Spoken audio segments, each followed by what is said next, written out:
we are here to discuss about early pelvic floor dysfunction. Good day to you all. I am Dr. Manjir Mitra, consultant obstetrician gynecologist.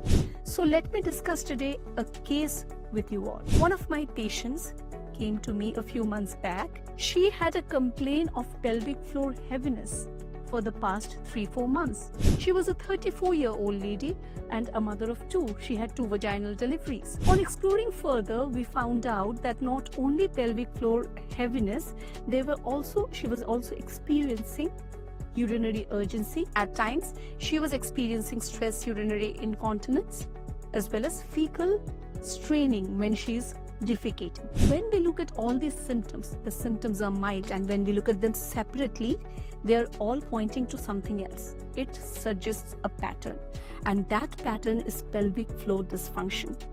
Of course, at this stage, you have to rule out the most obvious things.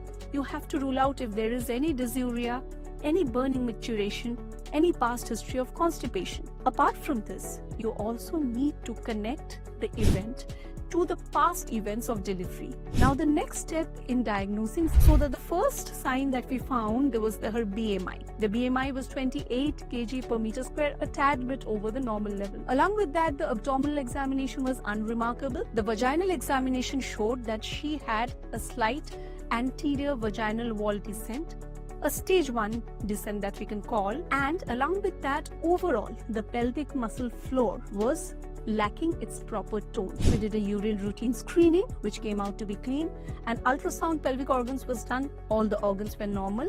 We did have a look at the post-void residual volume, which was normal as well. We asked her to keep a bladder diary. Now, when you keep a bladder diary, ideally it should be kept for a period of 3 months. So when we look at the composite picture, we could evaluate that this is a case of early pelvic floor dysfunction. Now, herein, upon diagnosis, starts our way to manage the case. First and foremost, we introduce her to the idea of Kegel's exercise. Then a few lifestyle management options, like she has to optimize her BMI, reduce a bit of weight. Along with that, we focused her on not lifting heavy weights.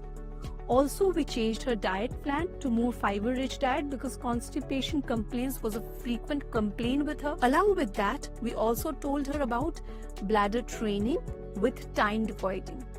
And with all these advices, we asked her to follow up with us after 3 months. And you know what? After 3 months, when this patient returns to us, she had significantly improved clinically. We found that there was no progression of the descent further. Thank you so much.